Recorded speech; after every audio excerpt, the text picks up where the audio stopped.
Magandang hapon sa ating mga nagbababoy. Ayan. Ito yung sistema ng pakain. So, may dalawang sistema ang tawag. Yung dry feeding, ito yung tinatawag na binibigay sa na hindi sa binabasa. Kaya dry feeding ang tawag doon. At yung isa naman, medyo advantage yung wet feeding pag ganito na sila kalaki. Mabilis silang kumain at mabilis din nilang ma-digest yung feeds gawa nung tunaw na. Ayan.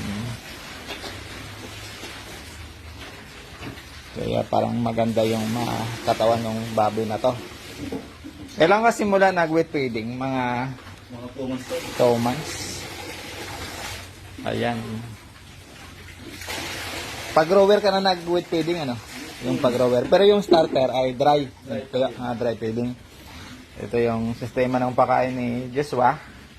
Ay pag tungtong ng grower, nagwe-wet feeding sila.